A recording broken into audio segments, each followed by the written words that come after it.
नमस्कार, स्वागत है आप सभी का पंजाब केसरी टीवी में और मैं हूं आपके साथ कृतिका। इस वक्त की बड़ी जानकारी मिल रही है मध्य प्रदेश से, जहां पर ज्योतिरादित्य सिंधिया की तस्वीर अब नहीं देखी जा रही है। दरअसल आपको बता दें कि जिन्होंने सरकार बनाने में बीजेपी की इतनी मदद की और जिस तरीके की तस्वीरें अब आप देख रहे हैं, इस चुनावी रथ में ज्योतिरादित्य सिंधिया नजर नहीं आ रहे हैं और ना ही उनकी कोई तस्वीर नजर आ रही है। शिवराज हैं, बीडी शर्मा हैं, लेकिन ज्योतिरादित्य सिंधिया का कोई नामो निशान इन चुनावी रथों पर नहीं दिख रहा है। आपको बता दें कि मध्य प्रदेश में बीजेपी की जो पार्टी बनी है, जो सत्ता में आई है, उसके पीछे सारी भूमिका ज्योतिरादित्य सिंधिया की रही, लेकिन उसके बावजूद भी इस चुनावी रथ में उनको जगह नहीं मिल पाई। इस वक्त मेरे साथ में मेरे सहयोगी हेमंत चतुर्वेदी हैं।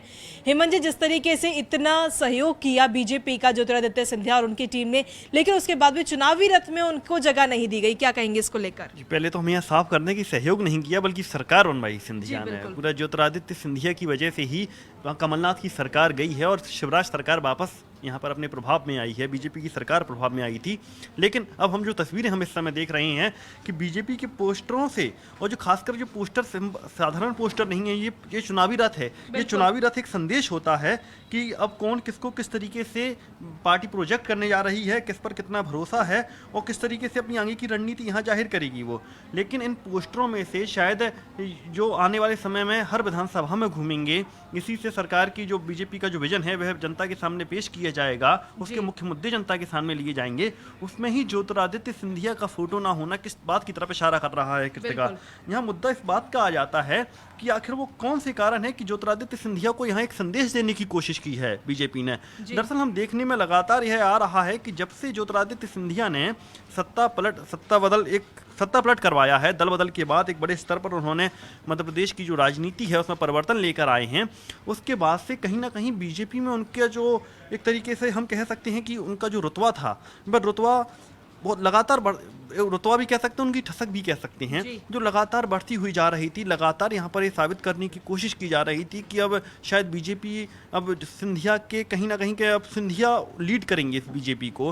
वो लगातार इस बात को कहते थे, खुद को शिवराज सिंह चौहान के समान बताया करते थे। अलग अलग मंच से वो कहते थे कि मैं शिवराज सिंह के साथ मिलकर प्रदेश का विकास करूंगा। मतलब हर चुनावी मंच से, हर चुनावी जो भाषण था या कहीं आमतौर पर भी जो चर्चा करते थे, उसमें उनकी पूरी कोशिश रहती थी कि कैसे खुद को शिवराज सिंह चौहान के कंपटीटर एक बिल्कुल लेवल का बताया जा सके।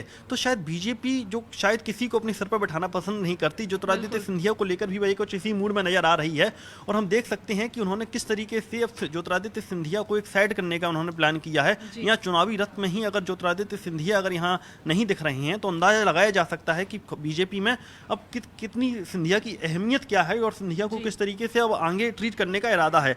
यहाँ पर एक और बात मैं आपको बता दूं कि जो दूसरा मुद्दा यहाँ पर आ जाता है कि अब ज्योतिरादित्य सिंधिया की भविष्य में क्या अहमियत रहने वाली है।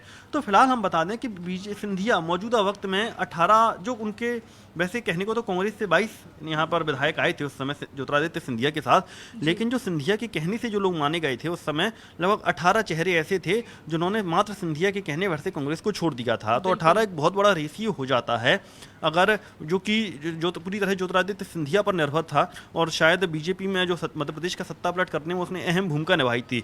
लेकिन अगर वह 18 में से अब आने वाले समय में अगर 8 या 10 चेहरे चुनाव हार जाती हैं तो वह आंकड़ा रह जाएगा 7 या 8 का, 10 तक भी रह सकता है। तो अगर ऐसे में ज्योतिरादित्य सिंधिया की जो ताकत है उसका कम होना स्वाभाविक है। तो शायद यही कारण है एक कि अब बीजेपी भी कहीं ना कहीं इस बात को लेकर शायद आशंकित तो नहीं कह सकते, लेकिन बीजेपी शायद कहीं ना कहीं उसके जो बीजेपी के जो नेता हैं, जो सिंधिया का बढ़ता प्रभाव उनके लिए थोड़ा नुकसानदायक था। अब वह कहीं ना कहीं खुश जरूर हैं, क्योंकि जब ज्योतिरादित्य सिंधिया की ताकत कम होगी तो वह अपने आप ही कोई और बीजेपी के जो पुराने नेता हैं उनको यहाँ पर मौका मिलेगा। तो कुल मिलाकर एक जो पोस्टर बॉय इस समय जो, क्योंकि हम देख सकते हैं जो चुनावी रथ है उसमें सिर्फ 4 फोटो हमारे दर्शकों को हम दिखा रहे हैं, बीडी शर्मा, शिवराज सिंह चौहान, जेपी नड्डा और नरेंद्र मोदी, पीएम मोदी, ये 4 फोटो को यहाँ पर शामिल किया गया है। तीसरा चौथा कोई जगह नहीं है यहाँ पर। जबकि यही सिंधिया जब कांग्रेस में हुआ करते थे तो उस वक्त उनके सिर्फ पोस्टर बॉय ही नहीं हुआ करते थे, बल्कि उस वक्त वो लीड पर्सन हुआ करते थे। और उस जो पिछले 2 विधानसभा चुनाव, तो शायद हमारे दर्शक इस बात को अच्छी तरीके से समझते होंगे कि वे चुनाव अभियान समिति के प्रमुख हुआ करते थे। बहुत बड़ी जिम्मेदारी उनको मिली थी। एक चुनाव जो मुख्य चेहरा थे 2013 में और 2018 में।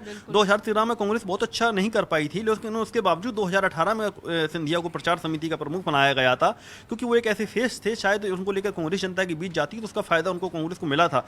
लेकिन अब कांग्रेस में आने के बाद यह क्या हो, बीजेपी में आने के बाद यह क्या हो गया है? क्या ज्योतिरादित्य सिंधिया का जो पुराना रुतबा था वह कम हो गया है? और अगर वह रुतबा कम हो रहा है तो आने वाले समय में अब सिंधिया पर इसका क्या कुछ असर पड़ेगा? क्योंकि ज्योतिरादित्य सिंधिया अब एक अपने आप में एक चलती फिरती इकाई के तौर पर उनको माना जाता है, बहुत बड़ा जनाधार है उनका।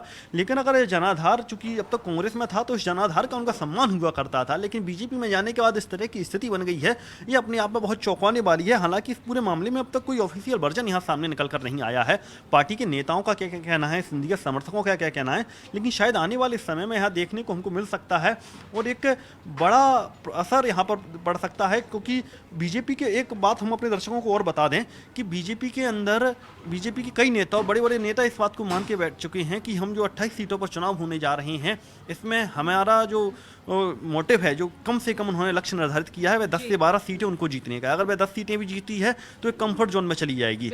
और उसे कांग्रेस पार्टी के कई नेताओं को इस बात की पूरी उम्मीद है और पूरे आश्वस्त भी हैं कि शायद जो ज्योतिरादित्य सिंधिया के जो समर्थक हैं, खासकर ग्वालियर, चंबल, भिंड जो बेल्ट है, भिंड मुरैना का जो बेल्ट है, थोड़ा शिवपुरी और अपना गुना का भी जो बेल्ट है, यहाँ उनकी हालत बहुत अच्छी नहीं है दल बदलने वाले प्रत्याशियों की। तो उनमें से संभव है कि आधे से अधिक प्रत्याशी चुनाव हार जाएं। ऐसे में ज्योतिरादित्य सिंधिया का भविष्य और कमजोर होना लगभग तय माना जा रहा है और संभवतः बीजेपी की नेता इस बात को समझ गए हैं। उसकी आज बानगी बीजेपी के चुनावी रथ पर देखने को मिली कृतिका। लेकिन जिस तरीके से जो समर्थक है, जो सिंधिया के एक कहने पर ही तुरंत वो काम कर देते थे, उन पर क्या गुजरेगी इस चीज को लेकर? बिल्कुल, यहाँ पर एक दो नहीं बल्कि ऐसे कई समर्थक हैं। इमरती भी कह चुकी हैं कि सिंधिया कहें कुआं में कूद जाओ तो मैं कुआं में कूद जाओगी। एक और नेता का भी कहना था कि मेरी बल्दियत सिंधिया के नाम है। तो बहुत बड़ी बात है यहाँ पर, शायद उनकी निष्ठा पर यहाँ हम सवाल नहीं उठा सकते। सिंधिया के एक बार कहने से अगर वो चलती हुई सरकार को छोड़ दें, लगभग 7 मंत्रियों ने अपने पद से इस्तीफा दे दिया, तो उनकी निष्ठा को तो यहाँ पर किसी तरह का सवाल नहीं उठा सकते थे। लेकिन सवाल यह है कि बीजेपी ने जो वादा किया था सिंधिया से, क्या वो वादा तो कहीं सवालिया निशानों में नहीं आ गया है? क्योंकि इस वक्त ज्योतिरादित्य सिंधिया का कहीं ना कहीं बीजेपी में एक समय पर जो प्रभाव हुआ करता था, वह प्रभाव यहाँ पर देखने को नहीं मिल रहा है। और अब चूंकि आने वाले समय में हम लगातार इस बात को यहाँ कहते चले आ रहे हैं कि भविष्य में ज्योतिरादित्य सिंधिया का जो भविष्य है वह पूरी तरीके से आने वाले उपचुनाव पर निर्भर है। उपचुनाव के नतीजे ही सिंधिया का भविष्य तय करेंगे और भाजपा में उनकी पैठ को तय करेंगे। तो एक बड़ा मसला यहाँ पर है। और फिलहाल की अगर स्थिति को देखा जाए तो शायद बीजेपी की जो रणनीतिकार हैं, जो शायद कहते हैं कि बीजेपी के जो नेता हैं वो 6 महीने और 1 साल बाद का देखती हैं, तो संभवतः शायद उन्होंने 1 महीने बाद की स्थिति को अभी से टटोल लिया है और वो समझ गए हैं कि ज्योतिरादित्य सिंधिया को बहुत लंबे समय तक उनको शायद, क्योंकि सिंधिया का बढ़ता हुआ प्रभाव हम पहले भी जिक्र कर चुके हैं, पार्टी के ही कई नेताओं के लिए थोड़ा मुश्किल भरा साबित हो रहा था। यहाँ पर बहुत उनकी जो मजबूती हुआ कर रहे, जितने सिंधिया मजबूत हो रहे थे, कहीं ना कहीं उन नेताओं का कद घट रहा था।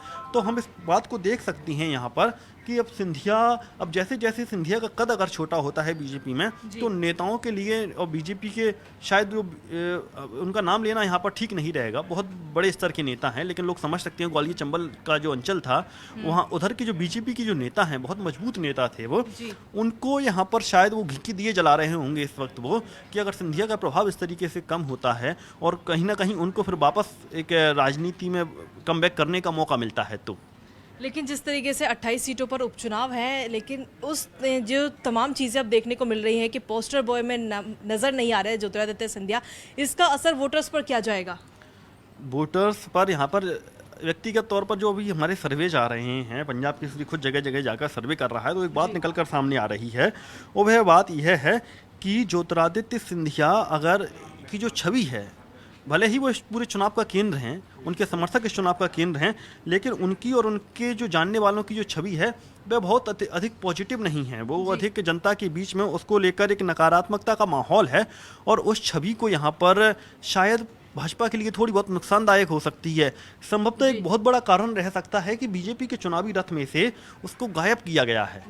ज्योतिरादित्य सिंधिया की फोटो को यहाँ गायब किया गया है। उसका प्रमुख कारण शायद यही है कि जो ज्योतिरादित्य सिंधिया को लेकर जो नकारात्मकता बनी है, वह कहीं उसका वो नुकसान उन सीटों पर ना हो जाए जहाँ सिंधिया का प्रभाव नहीं है। क्योंकि हमने जिक्र किया कि सब 18 ऐसे चेहरे हैं जो सिंधिया के साथ आए थे, जो ग्वालियर चंबल खासकर और कुछ एक मालवा की जो सीटें हैं, उधर ज्योतिरादित्य सिंधिया का प्रभाव है, तो उनके चक्कर में बीजेपी अपनी बाकी की 10 सीटों पर कोई समझौता करना नहीं चाहती।